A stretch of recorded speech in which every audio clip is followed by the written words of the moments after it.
And of course it's raining. It always is for the Burman. There's a star-studded entry in 1974. Brian Culcheth brings the Team Castrol Dolomite.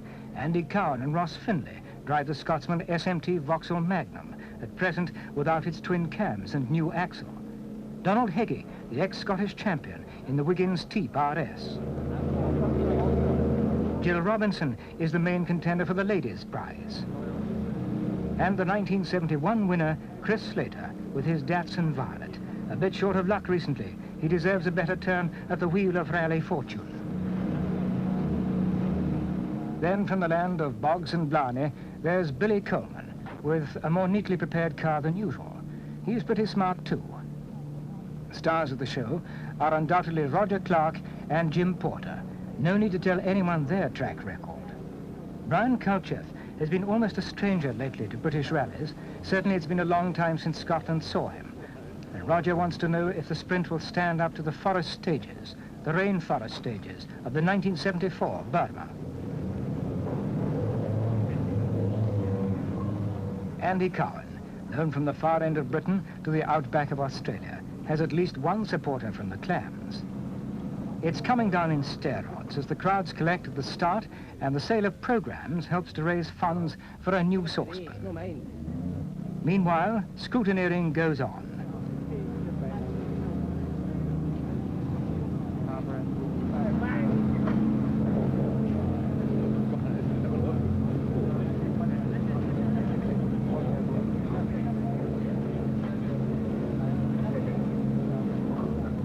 There's Will Sparrow, as photogenic as usual.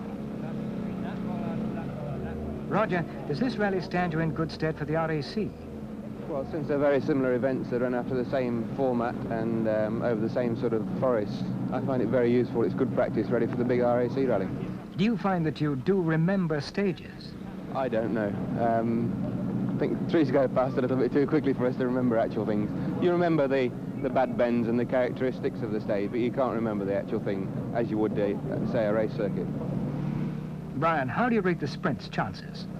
Well, we're hoping that we might finish in the first 6 if we're lucky. We've been doing a lot of testing in preparation for the RAC, and this is our main reason for coming here, to just see what happens when we really start looking for the seconds in the forest.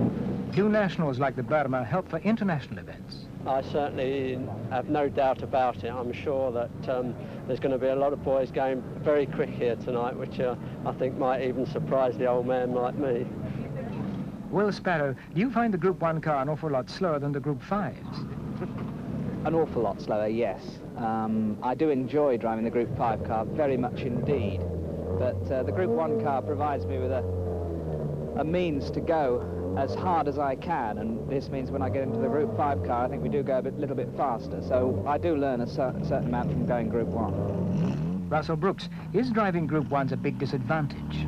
Well, obviously we're a big power disadvantage, but I think where you gain in Group 1 is more reliability. I shouldn't say things like that just before the start of a rally, but certainly we've finished every event we've started this year, and it's put us well up in the points table. And so to the start of this Lanarkshire Car Club event.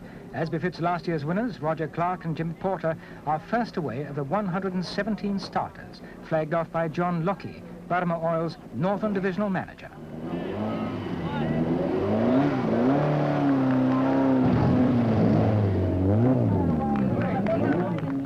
Andy Cowan and Ross Finlay are at 2. Next, Culcheth Sire, Dolomite Sprint. Billy Coleman, who is to have the drive of his life. With Jack Tordoff and Ballylee non-starters, Chris Slater at number 7 is next away with co-driver Mike Greasley.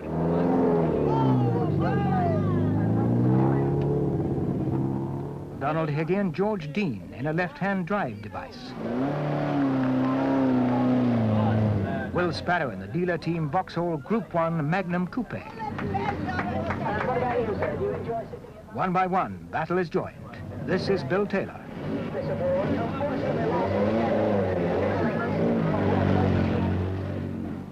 Jimmy Ray. Mike Hibbert. There's Tony Pond and Mike Broad in the Opel Ascona. 3, 2, 1. I think it's all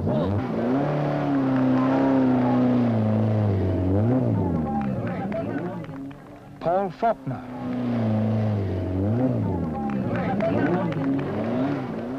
George Hill. Robin Air Monsell, Group 1 Chrysler Avenger GT. Russell Brooks, destined to slide away his chances in the early stages. And the evergreen John Bloxham. Jill Robinson carries all the hopes of the women's libbers.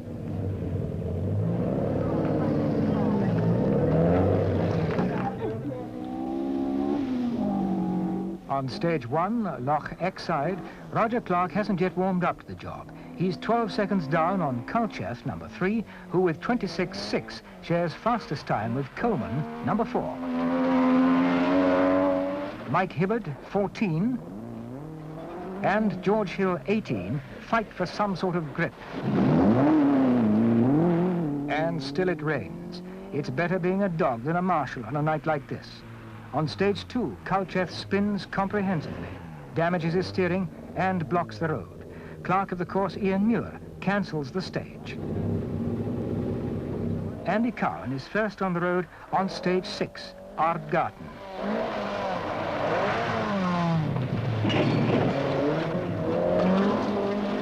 Already, Clark is 2 seconds adrift on Billy Coleman, who has made a spectacular beginning. Roger must speed up, but drops yet another second here. Right at the start of 6, there's a typical Burman rally unofficial water splash. That's Coleman. So far, he's been fastest over 3 of the 4 counted stages.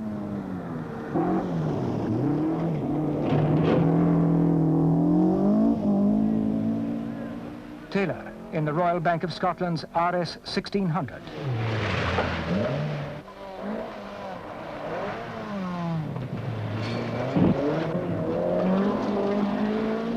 Donald Heggie.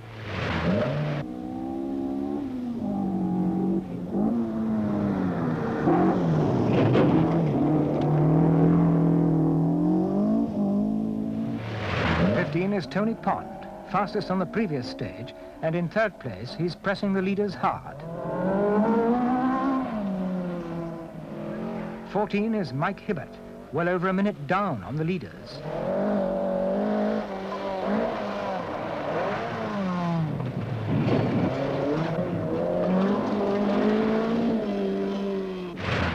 George Hill is running 5th.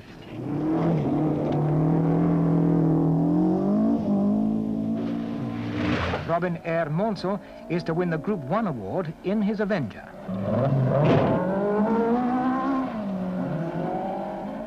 Paul Faulkner is 4th.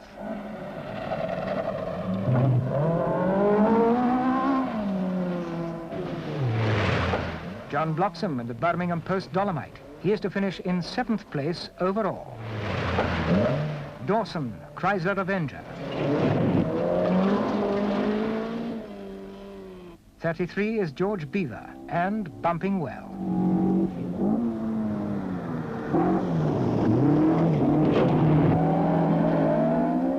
Jimmy Ray, carrying the Clayburgh colours.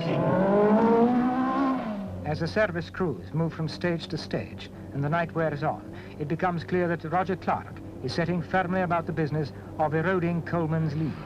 On Inverleither, he picks up a handsome 9 seconds.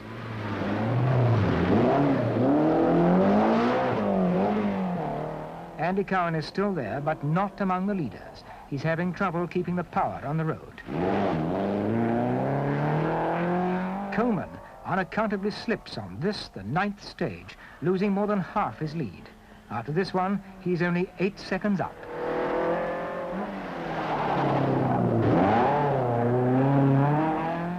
Don Heggie is trying hard, but the brakes are locking, adding to his problems in these treacherous conditions.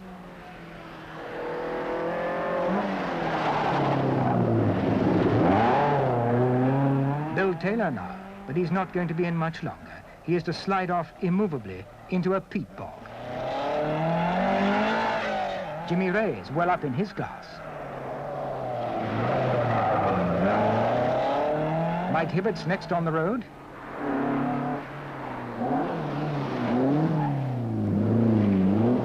Then comes Tony Pond, still third, in a really dogged drive.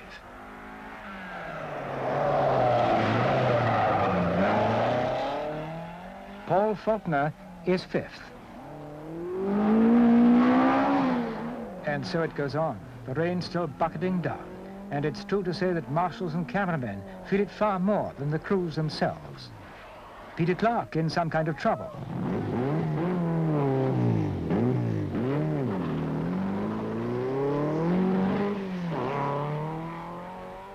John Bloxham still motoring towards 8th place at breakfast, one stage away. John Barter in the Ford Works RS 1600. By now, dawn is coming up fast. With daylight, the rain and the slippery stages somehow don't seem quite so trying.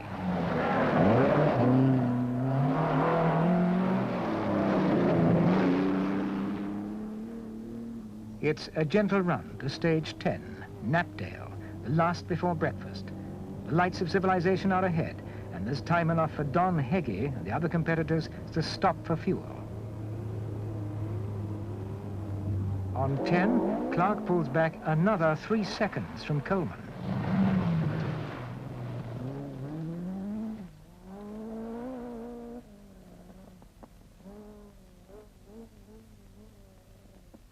Andy Cowan is still there.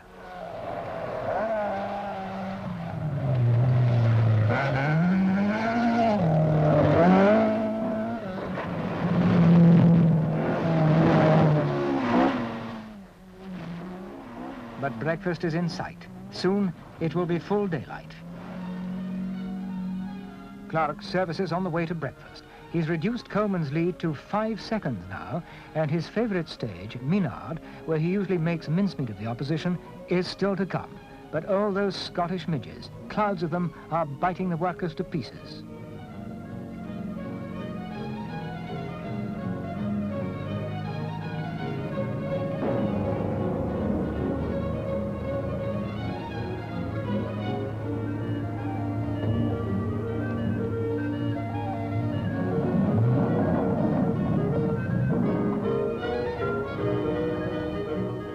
Clark arrives before the marshals are ready, misses the entrance, and takes an unconventional way in.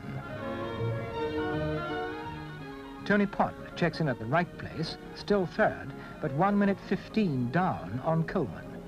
Jimmy Ray is behind him. Andy Cowan is nearly 3 minutes down. Faulkner, after a tremendous dice with George Hill for 4th place, is now 5th, 2:12 down on Coleman. And now the leader, by only 5 seconds, remember.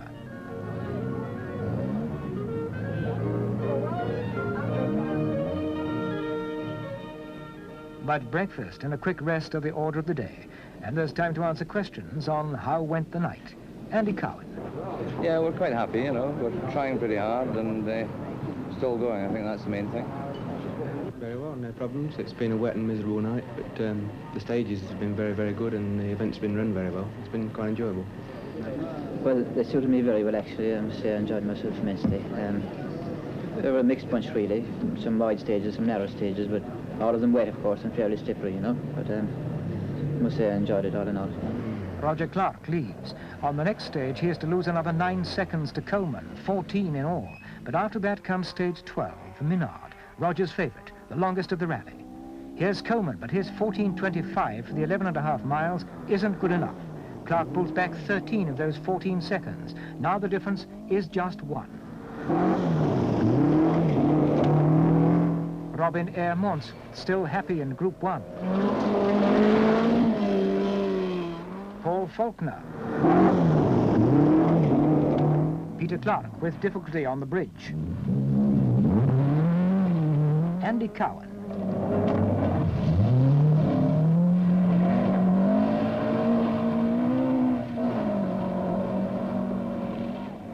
Colin Gruer.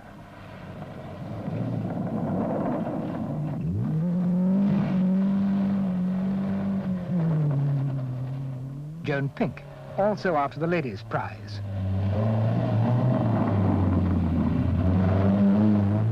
John Rhodes. With the numbers in the 70s, a touch of madness.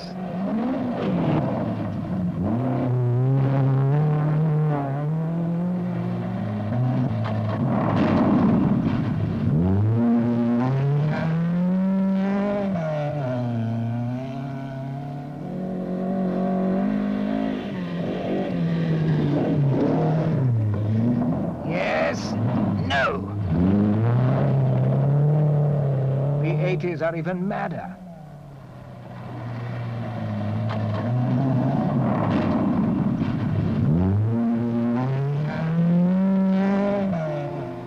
Minard is set below the wall of a dam and has a drama all its own. Here's Alan Anderson with it all slipping away from him. On the bridge, it's all a positive symphony of slides.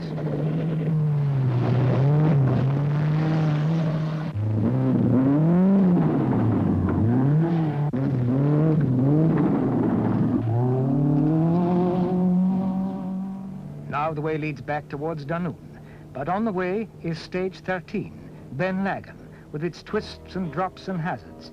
Still, the scenery is terrific.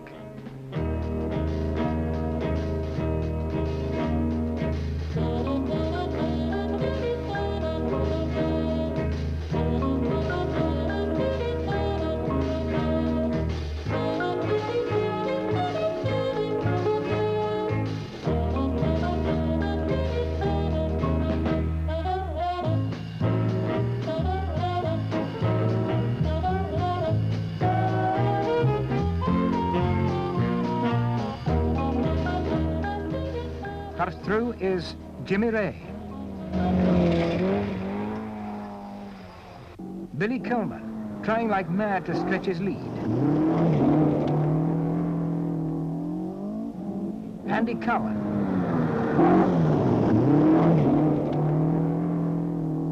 Paul Faulkner, now 4th overall, thanks to Hill's diff playing tricks.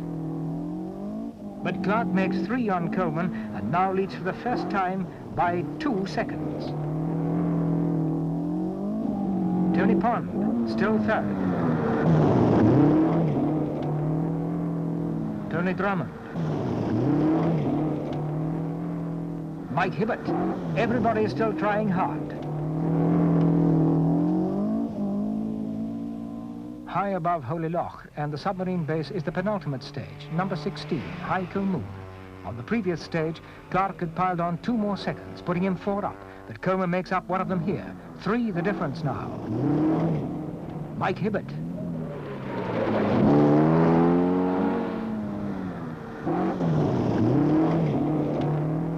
The nuclear subs are not in view long enough for Jill Robinson, well ahead for the ladies' prize, to appreciate their sleek lines.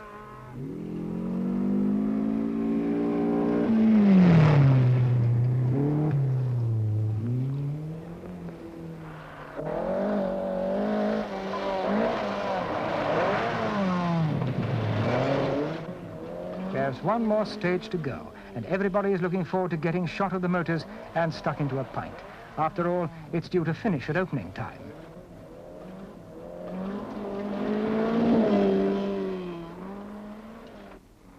And Roger's obviously not hurrying as they go back through Dunoon to the last stage, 17, Corlarak.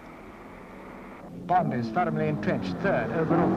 By now the cars are in anything but the right order. There's Jill Robinson again. Coleman makes his last great effort, pulls back 2 from Clark, only 1 second down in 12 hours of motoring. At the finish, back in Dunoon, the first car home is Jimmy Ray.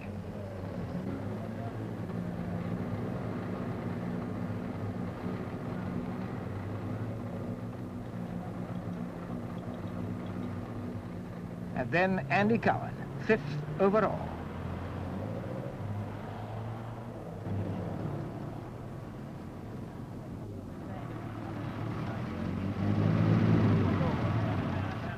Faulkner, apparently in 4th place to Pond's 3rd.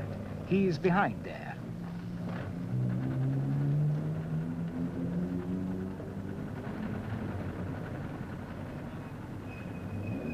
Roger Clark and Jimmy Porter.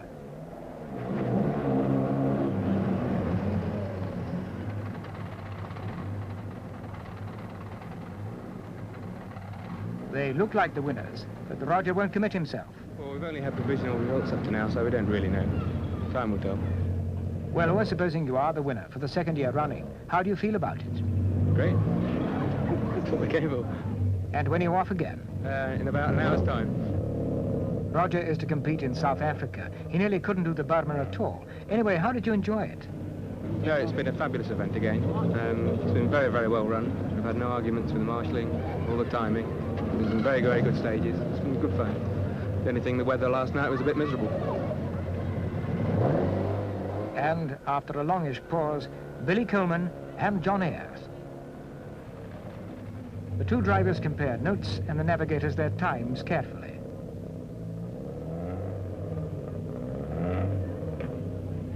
It appears that they both agree. There's no doubt at all, Coleman was pipped by just 1 second after his greatest drive ever.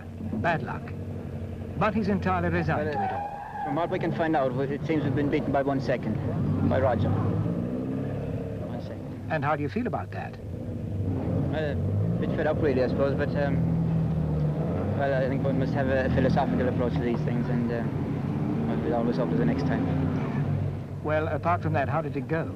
Oh, it was a fabulous rally. Really enjoyed it. But,